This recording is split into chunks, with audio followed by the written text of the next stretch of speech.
Welcome back to my channel, guys. It's me, Irvin, with another Grow Your Channel video. This one is going to be a series that I'm going to try to be doing every Sunday.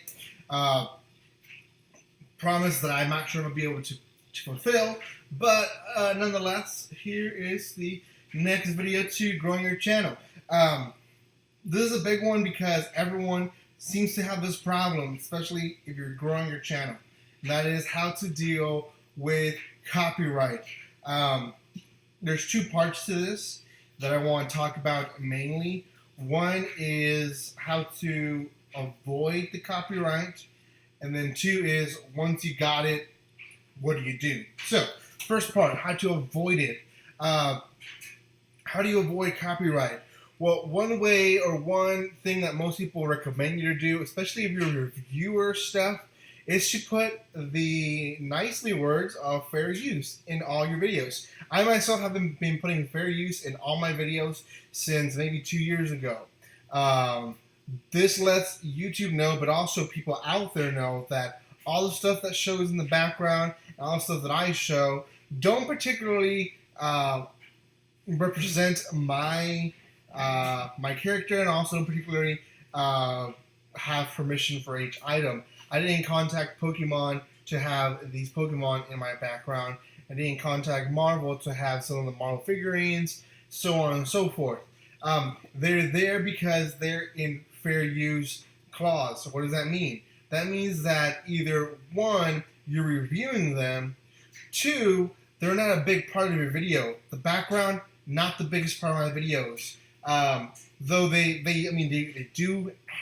are there and you can see them, they're not a big part of my video. They're actually not even a part of my video, only just the background. So you can use these items as long as you are reviewing them, or you are not really showing them to people just because you want them to buy them or whatever.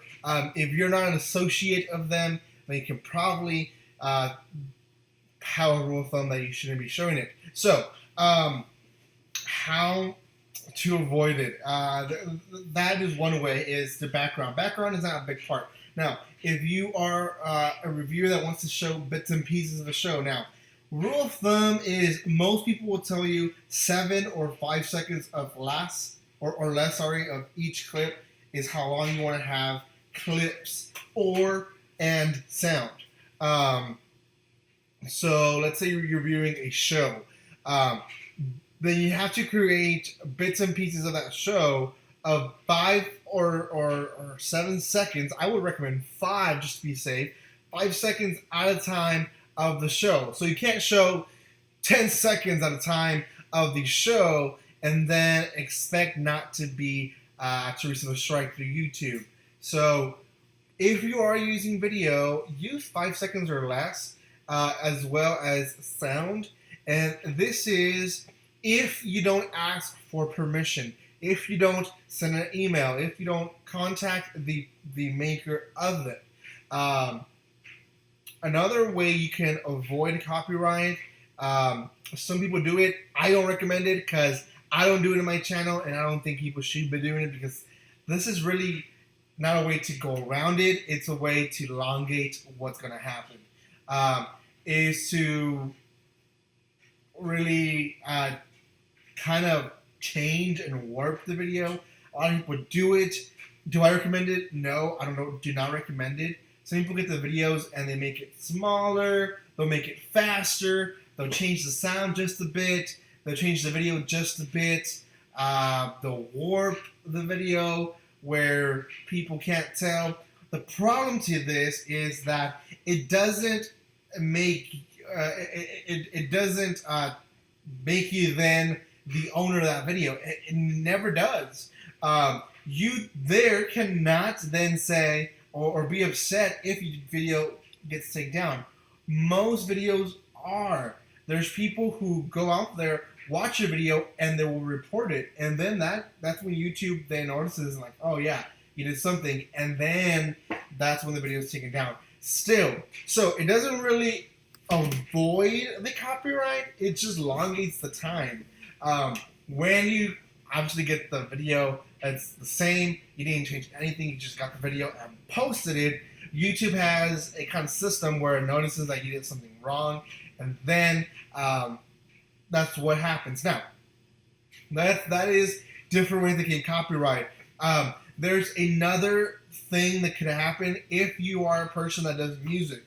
If you're doing a cover of a song, you have to make sure that the viewers know that it is a cover of a song, either in your title or in your description or in the video. Let them know that this song that you're doing is not your song, but a cover of someone else's song. Why do I say this? I did some covers back when I started my channel, and I do have some copyright infractions now. Those don't affect my channel. Why? Because what YouTube does is it contacts the author or the writer of the song and says, hey, this person is using your song. Now, YouTube itself knows through the sound that you are not the original singer. It's going to notice that. So you're going to have this kind of like yellow little money sign on the video if you watch in your Creator Studio. That's how it's going to be showing, which means only that if the person who writes the music decides to make money off of you, he can. Now, is that unfair? Not really, because he is the writer and he is the composer of that music. So most covers will have this, not all of them.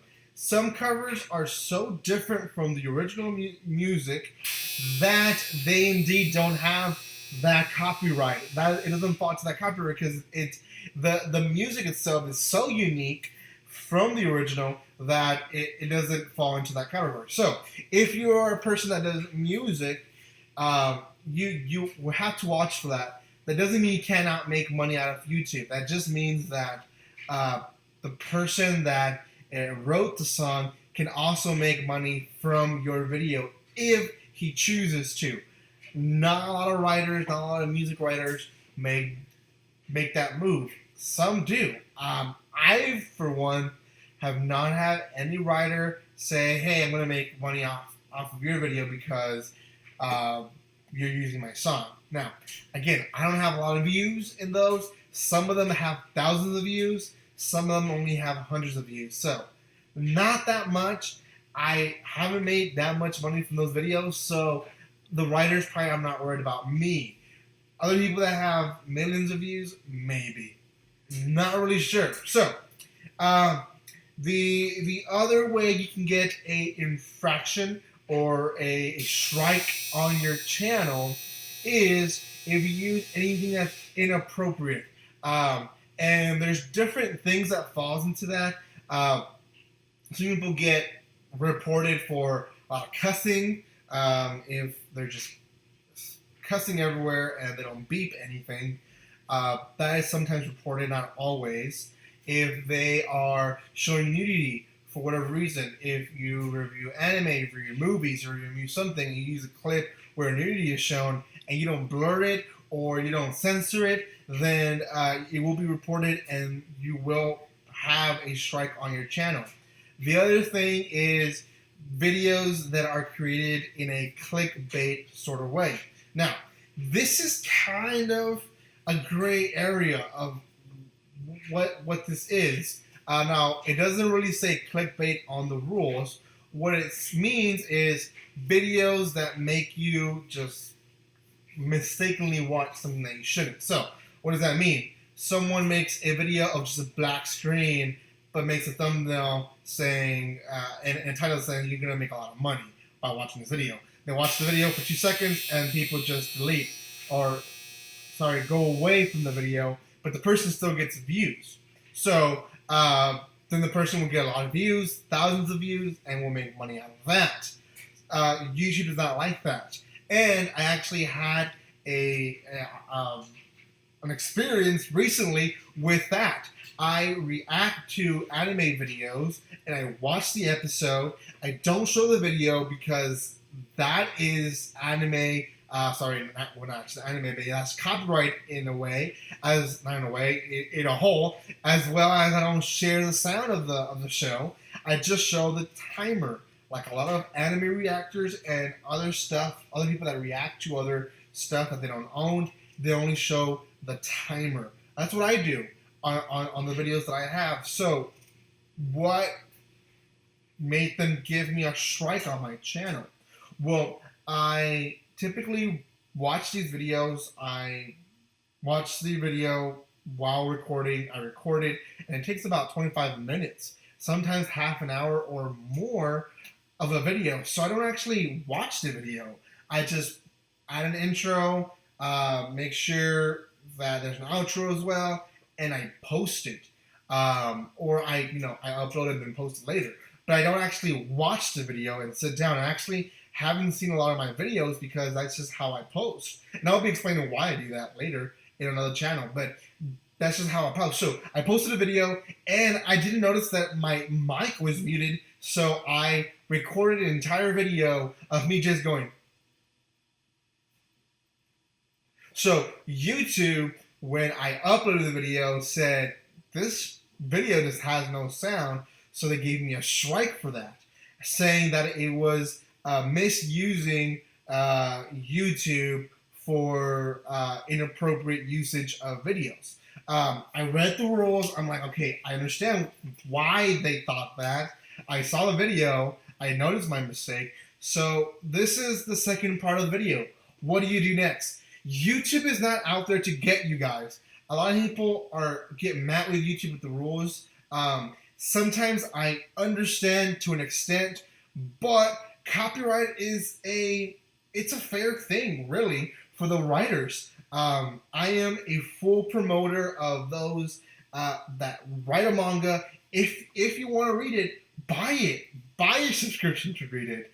If you want to watch anime, buy a subscription. That helps the companies. That helps the creators. Copyright is there to help those creators that work hours. They work days to make this product, and they don't want people to just make money off of it. A lot of people want to make free money, and I understand some people would really just want to make money the easy way, but that is stealing.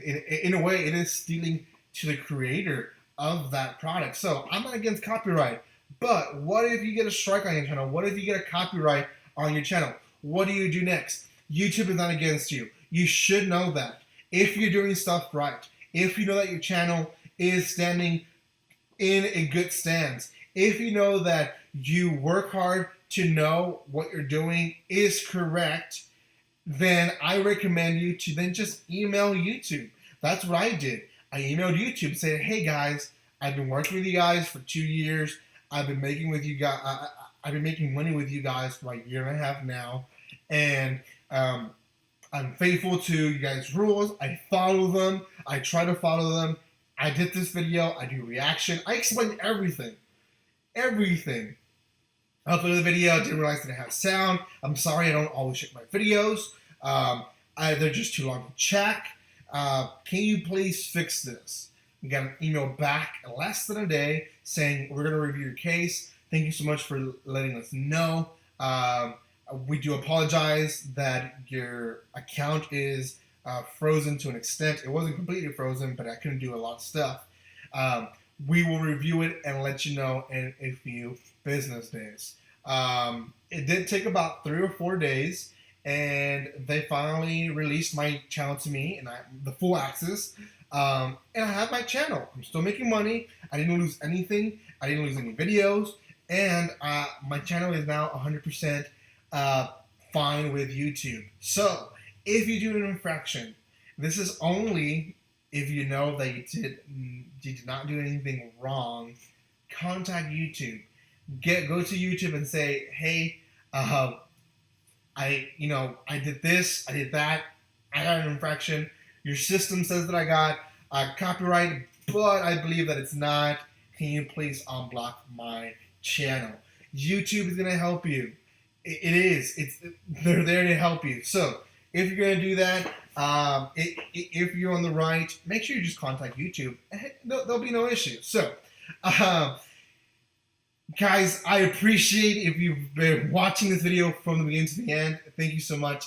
If you do like these videos and want to know more about these videos, please leave a comment below if you want to see more of these videos, as well as you want to know more. There will be a link at the end of this channel where you can go see a playlist of these videos. Also, don't forget to subscribe to my channel to get more of these videos, as well as more otaku related stuff.